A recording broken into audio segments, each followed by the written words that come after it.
Hey, what's up, guys, and welcome to this week's episode of Coffee with Chris. I hope you're all doing well this Saturday morning. Hey, this week we've got something a little different for you. If you notice, I have no paper, I have no notes. We didn't have any submissions come in this week, and so I don't have any viewer comments to share. Now, I figured that may happen because we had the same topic for 2 weeks in a row, so no big deal there.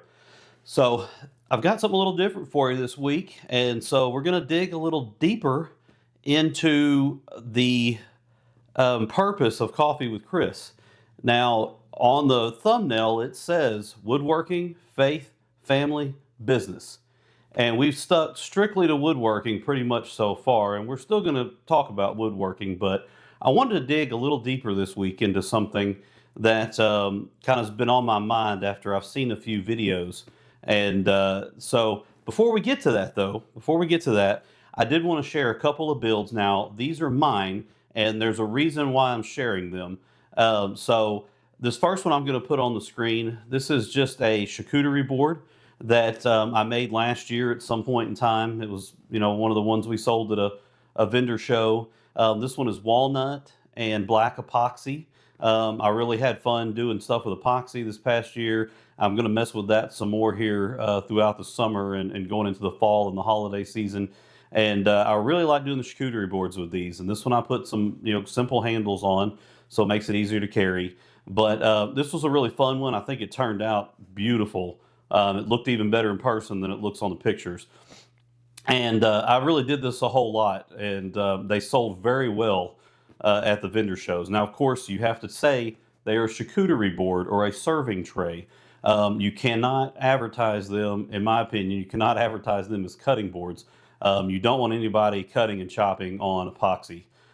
So especially epoxy that runs through the middle. If you got a little corner or something, maybe you just tell them to stay away from it. But nonetheless, these serving trays, these charcuterie boards, man, I have a lot of fun doing them. They're really cool to be creative with the colors between the wood and the epoxy, and it's endless combinations of stuff you can do. So that was one project that we did for craft fairs is this and a lot of ones similar to that. This next one I'm going to put on the screen was actually, I won't say our best seller because we've talked about on some of the videos on the channel, the craft shows, but the best sellers were some of the Scrabble tiles and a few other things, and boards, obviously, cutting boards. But this thing here, we sold a ton of these yard dice. And we put them out and advertised them as Yardsy and Farkle that you can play out in your yard, at the campground, your backyard, outings, family events, whatever. They're simple to make. And, again, you can do them, you can stain them any color, you can paint them any color, you can do the base one thing and the little dots, for the numbers a different thing. There's a lot of different ways you could do them. And so we sold a ton of these things this past year, especially at the end of the summer, into the fall, when people wanted to be outside, and the temperatures dropped a little bit. Now, in my area, there's not a huge difference. We have a very small fall, if you call it that, where you have those ideal temperatures between too hot and too cold. We don't get a lot of that. We get about a week, 2 weeks of fall, and we're either burning up or freezing. Freezing for the south. Now, not near as cold as some places get, but for us, 25 is freezing. So, but nonetheless, these were a great seller for that fall leading into the holidays. We presented them, we sold them in a bag. We printed off some scorecards for a few of those yard dice games and gave them those along with it. So, but I wanted to show you those two things. One, so I had some builds to share this week. But I wanted to show those to you for a reason. A couple reasons. One, we've got craft fairs have started. We've talked about it on the show before. People, that are new to woodworking or new to doing vendor shows or farmers markets or whatever, they try to figure out what to make. And I've done a few videos on just things that have sold well for us. And I think the dice were on one of those videos. And so I just wanted to give a few examples of things that do well in our area at some of the craft shows. And then the second reason I wanted to show those two is something I'm going to talk about here in a few minutes. But it's what I really wanted to spend some time on today. And I want to, it was this concept or this idea for today's show was brought about by some woodworking videos on channels that I saw. But it really hits into the life topic, the life subject matter. Excuse me.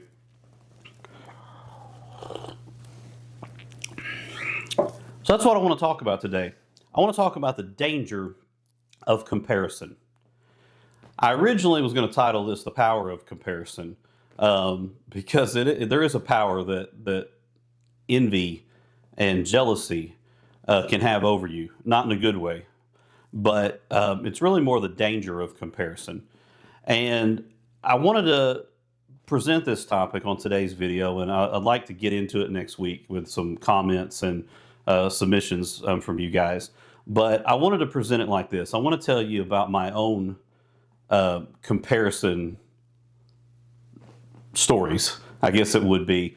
And I want to set it up that way because talking about something like being envious and comparing yourself to others can be a little vulnerable or can be a little scary to talk about or can be difficult to talk about. And it takes vulnerability and transparency to talk about it sometimes. And so I wanted to go ahead and do that myself. And maybe that would open up the means or open up the conversation for other people to give me some feedback and input on it. So here's what I want to do. I want to start off with business, with work, and I want to move into where we're at today in my life with what I do now. And so from 1999 to about 2018, I worked in corporate retail. I've talked about this briefly before. I managed, most of that time was with the same company until the very last few years. When I tried to slow down a little bit. But most of that time was spent with Lens Crafters, who's owned by Luxottica. You're probably familiar, you've seen their commercials, they've been around forever. It's the largest optical company in the world, the entire world, not just the United States. And I spent 16 years, I guess it was, with them and managing stores, running locations, traveling, training, so on and so forth, all that kind of stuff. And while, it was a successful job, especially for the age I was, it paid really well, great benefits, so on and so forth, all the things that you kind of look for when you want to provide for your family and have a career. I loved it for many, many years, and then I didn't. But I used to remember doing that job because it's a retail job, so you worked on the weekends. I worked most weekends. I would leave the house on a Saturday morning or a Saturday at noon, depending on the hours I was working that day. And I would see families out in the front yard, like digging up flower beds and planting flowers and, things like that. And I remember thinking, man, I would love to be able to do that. I wish I could just have the weekends off to be with my family and play with my kids in the yard and not miss ball games or those kind of things, right? And so fast forward 2018 and decided to I got remarried, and prior to that, and then decided to make a career change. I just got to the point where I hated my job and didn't want to do it anymore, and it was causing me anxiety and stress and so on and so forth. And I thought, man, if I could work for myself, I could make my own schedule, and I could have those weekends off, and I could do all that kind of thing. And I did. We started the home inspection company I've talked about before, and fantastic. Again, it's a fantastic business to be in. It's always in need. Made pretty good money out of it, even as a single person, small business. But I always thought, man, this is it. This is the thing. I can set my own schedule. I can take off when I want to. I don't have to work weekends. I didn't miss any more ball games. I didn't miss anything. If I wanted to go hunting, I just scheduled myself off. I didn't do houses or inspections those days, and I went hunting for a few days, so on and so forth. It was fantastic. Then my knees started hurting, even worse than they had before. My back got really bad. We've talked about that with back surgery this past year, knee problems, and things that just happen with your body physically. And I thought, man, I can't do this anymore. It hurts too bad. It's too much pain. And I thought, if only I had something where I didn't have to crawl around in attics and under houses and do that sort of thing. And then being able to get up off the ground and pull yourself up the reality hit. And so, as y'all know, if you've watched these videos, we made the decision at the end of last year to go ahead and cut down that business and figure something else out to do. Man, we're going to try this woodworking thing full time. I've been doing it on the side for a year. If only I could just do that full time, I could be at home. I could work out of my garage or my shop. Let's try YouTube. Man, I can just film videos. How easy is that? I can make stuff, hang out in my garage all day long, film videos. I don't have to physically kill myself. I don't have to wear myself out. I don't have to be hurting as much all the time. That would be the life. If only I could do that. If only, if only, if only. So that fast forwards to today's time. And we are in the with only, or if only. We are in that period right now of my life. And I'm going to pause real quick and say I absolutely love it. And I feel so fortunate that we are able to have the flexibility due to years of getting out of debt and living debt free. And fortunate enough, my wife has a great career with a good income, and so it gives me the flexibility to be able to experiment and try to do what I'm doing or trying to do. And so I want to pause and say I'm absolutely loving doing this YouTube thing, making videos. I basically work in my shop or in my office, building things and working the woodworking business and trying to develop that business and figure out what I want to do long term. I'm still in that phase because I'm indecisive. It's been a year and 6 months, and I'm still tinkering around with the ideas of what I want to do as my main type of woodworking or products and things like that. So all that to be said, here we are. We're doing YouTube, talking to you nice folks, and we're making videos, several videos a week, and I'm hanging out in my shop and I'm woodworking. So you may go, oh man, okay, you're talking about this video is the danger of comparison, so what's the problem? Well, the problem is we're human. We're all human. And we naturally get envious of things. We naturally maybe get a little jealous of things, whether we want to admit it or not. And we compare ourselves to others. We do it all the time. We do it driving down the road. We do it sitting at a stoplight in your car. We do it watching YouTube, certainly, or watching television. We do it looking at Facebook posts.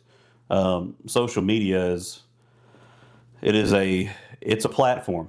It's a platform for comparison. And that's a horrible thing most of the time. So, say all that to say this. Where are we at right now? And why am I wanting to talk about the dangers of comparison? So I saw some videos this past week, and one of them was from a YouTube content creator, a channel quite a bit smaller than mine, currently anyways, and then another video I saw was from a much larger channel than this one, an established YouTuber. And they were different, but they both were hitting on the subject of comparison. One, the larger channel, a little more directly than the others, but they both maybe had some of these same thoughts. And basically it's this, and if you haven't listened to a lot of stuff I've said, or you've watched these Coffee with Chris videos, the first 8 that we've done, and you haven't retained anything else I've said, I want you to hear this. I want you to hear this. Someone else is not better than you, not more fortunate than you, not more blessed than you, not happier than you, just because it looks like they are. I'll say that one more time. Someone else is not more fortunate than you, happier than you, more blessed than you, or better than you, or more well off than you in the big scheme, just because it looks like they are. Now, I'm not saying they may not have more money, may not have a bigger workshop, whatever it is, but there's a lot of things that go into being happy and being fortunate and being blessed. And money and the size of the things you have is not the most important things for those. I think a lot of us could probably agree with that. But the reason why I'm saying that is because that's what we do. We compare ourselves based on those things. Now, you may be watching this going, I don't do that. And maybe you don't. But I would say in general as a whole, we as people, we're flawed humans. That's what we do. We compare ourselves. Just because something looks one way doesn't mean it necessarily is. And one thing that kicked that off, now if we're going to take it back to woodworking, is one of those videos I saw. He was talking about, as a YouTuber, what we see on the camera is not always exactly what is behind the camera, right? And I think we all know that. I think his exact phrasing was, "This is not a woodworking shop. This is a stage. This is a set." And he had, he was showing in his shop his backdrop, and the rest of the shop was not necessarily the same as that backdrop looked. And we all have that. I have that out in the shop. I spend a lot of time and a lot of work. You've seen it through the channel. If you've watched all the videos, you've seen it progress. I started off, and one of my first videos was my shop tour. Still to this day, my best video in terms of views. And it was the shop the way it was when I started this process. And there was nothing wrong with it. It was functional. I enjoyed being out there. I had fun in it. It was difficult to film around, and it wasn't the prettiest of backdrops to make videos in front of. And so I self-admittedly have spent time building up the garage, which is my shop, building up the shop to be a little more cosmetically appealing for the camera. And it also is more functional. It's got more storage now and things like that. But I did that because I wanted to look better on the camera, and as I move forward to have more space and things like that. But you've seen in the videos, one side of the shop definitely looks nicer than the other side of the shop. And that's the side the camera is generally facing most of the time. So, but I was watching this video, and the whole thing was about, don't get caught up in what you see.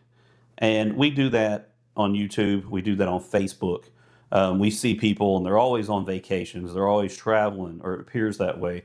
They look like they've got the best lives, and they're the happiest they've ever been.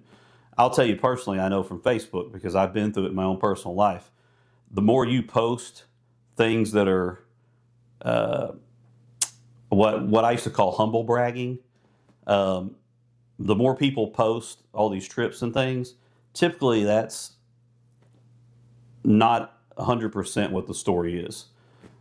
Typically, if people look like they have the perfect life, they're far from it, right? And so, anyways, not to dig down, I can spend 12 hours talking about Facebook, but not to get down that rabbit hole.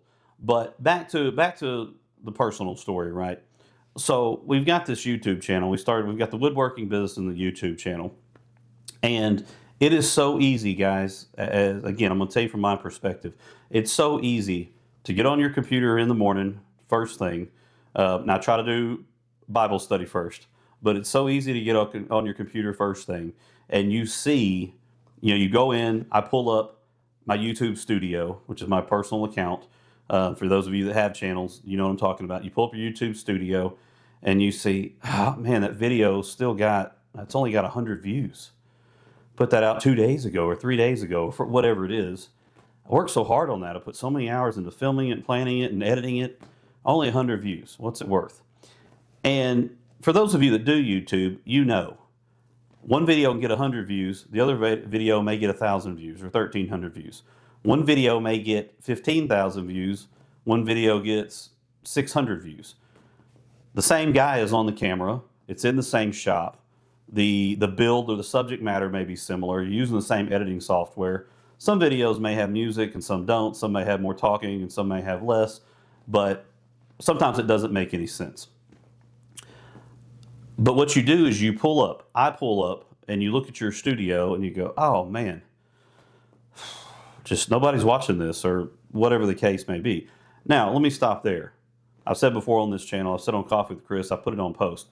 We've been so blessed. This channel has taken off way faster than we ever imagined it would. It's taken off faster than all the things we watched and read when we were preparing to do this, saying how long it would take to get X amount of viewers and views and subscribers and so on and so forth. We've been fortunate. We've been very blessed, and I am so thankful and grateful, because this is what I want to do long term. I've been so thankful and grateful at how quickly the channel has taken off and how well it's done to this point. So by no means is this are these things I'm saying complaining at all about that. because I am extremely happy and extremely thankful. But what I am doing is giving you examples of how we compare. So I see what my videos do, right? Which I think they do well for the size of the channel and what we're doing. Um, but then I click on to my things I subscribe to, and I'll just use this one example because all of you probably know who this is watching. My favorite big channel to watch, is Bourbon Moth Woodworking. The guy's huge, and the videos are fantastic, I think. And so you flip on him, and I'll tell you, the other morning, like I turned on, and he had a video that came out 45 minutes prior to me getting on YouTube, and he already had, 8,000 views or something in the first 45 minutes. And then I looked 5 hours later, and he was up at, 35,000 views. And 2 days later, he's at, 100,000 views, or, whatever it is. And it is so easy for me or someone else, that we're talking about YouTube right now, to compare themselves to that, to compare themselves and going, man, why is he doing so good and so successful and I'm not? Point number 2, it's all about context. It's all about perspective. Whether we're talking about YouTube or just our life in general, it's all about the context. What I have to do in my example is I have to look at, okay, this channel, again, I'm using Bourbon Moth Woodworking. I got to keep in mind, he's on like year 8 of doing YouTube, along with other platforms. And so when I look at his channel, now I'm not saying I'm ever going to get as big as him, but when I look at his channel, his views, his 1.24 million followers, that's what it showed this morning, I have to think to myself, he's put a lot of work, a lot of time, he's hustled, and he's grinded, and he's put all the effort and invested not only time, but money and energy and everything else into where he's at right now. And that goes for everything in life. We can't compare ourselves to other people, especially without knowing the context. And so we have a tendency to do that as humans. The Bible talks a lot about envy. It talks a lot about jealousy. And so, one thing in Exodus, now it's a very commonly known Bible verse if you know your Bible, and just for the sake of for the sake of the simplicity, basically in Exodus there's a verse talking about not coveting your neighbor, not coveting what your neighbor has, and of course neighbor could be anybody, doesn't have to be your absolute neighbor, but it's so easy for us to do that. And so you have to look at the context of what you're being envious about or jealous about or greedy about. And if we're talking about woodworking, it's so easy for us to look at these videos and go, man, that guy's shop, I could never have that shop. I could never spend that much money on that equipment. I could never spend this. I could never do that. I look at Bourbon Moth, and he's been building his dream shop. I think it's amazing. Would I love to have that shop? Yeah, maybe. I don't have a need for it. I don't do enough woodworking on a big enough scale at this point in my life to justify even having that. But it's nice, and yeah, it makes you a little envious of it. Then I look at my shop and think, I'm sure there's some people that may like to have the shop I have, and which I'm totally satisfied and very happy with. But in context, I have to look at, it's really nice compared to what some people have to work out of. And so I have to be content with what I have. And that's the third point. Contentment is hard. And how do we be content with what we have when we don't feel like we have as much as someone else? But that's what I want to talk about for next week's video. I want to talk about the dangers of envy, the dangers of comparison. And I would love, love, love, love if you guys would be bold enough to step out, drop me, if you don't want to put it in the comments, I say it all the time, send me an email. If there's things you want me to share but don't want me to share, feel free to put that. I'll drop my email. I'll put it on the bottom of the screen here again. But I would love to talk about the dangers of comparison, because we live in a world of comparison. We live in a society of comparison. We all watch all these social media platforms and YouTube, and it's so easy to compare ourselves to creators that we see and things that we see on the camera and things that we see on Facebook or things that we see in our neighbor's driveway or whatever the case may be.